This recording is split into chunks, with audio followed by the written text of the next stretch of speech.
नमस्कार मंडळी, मी हरीश हांडे सांस्कृतिक शिलेदार युट्यूब चॅनल मध्ये तुमचं सर्वांचं स्वागत करतो। आणि मंडळी, तुम्हाला अयोध्यामध्ये श्रीराम मंदिराचं उद्घाटन होते याबद्दल खूप खूप शुभेच्छा। आणि या व्हिडिओमध्ये तुम्हाला खास करून बाणगंगा वाळकेश्वर प्रभू श्रीरामने स्पर्शाने पावन झालेली ही भूमी, इथे असं महत्व आहे की प्रभू श्रीरामाने बाण मारून गंगा नदी उत्पन्न केली होती। आणि हे तलाव अजूनही मुंबईमध्ये खूप प्रसिद्ध आहे आणि अजून पण तिथे भरपूर लोक पाया पडायला दरवेळेस जात असतात। तर ह्याच निमित्ताने तिकडे एक दिवस आधी खूप सुंदर अशी ही महाआरती, एक दिवस आधी म्हणजे प्रभू श्रीरामांचं जिथे अयोध्यामध्ये उद्घाटन होणार आहे त्याचे एक दिवस आधी इथे आरती ठेवण्यात आली होती आणि खूप मोठी आरती झाली आणि भरपूर भाविक आले होते। तर तेच तुम्हाला यामध्ये सर्व दृश्य बघायला भेटणार आहे। तर व्हिडिओ पूर्ण बघा, व्हिडिओला लाईक शेअर सबस्क्राईब नक्कीच करा आणि धन्यवाद तुम्ही हा व्हिडिओ बघताय म्हणून।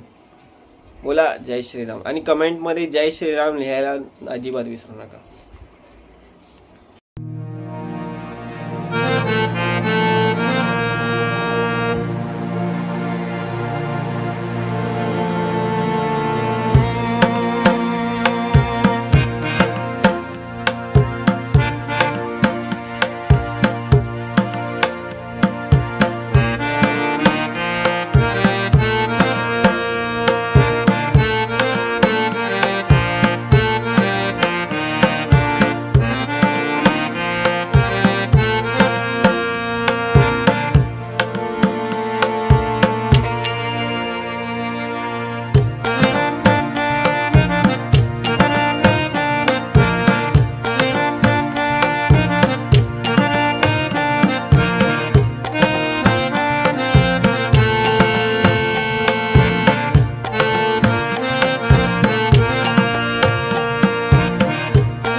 तर मंडळी, हे आहे वाळकेश्वर मंदिर।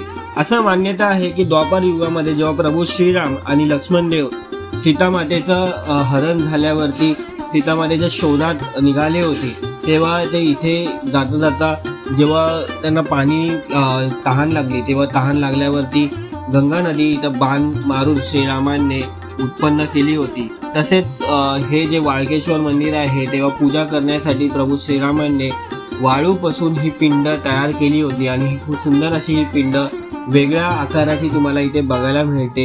ही वाळूपासून तयार केलेली ही पिंड अजूनही तशीच्या तशीच आहे। हे 500 ते 550 पेक्षा जास्त वर्ष होऊन सुद्धा आजही ही पिंड ही तसेच तुम्हाला दर्शनास बघायला मिळते।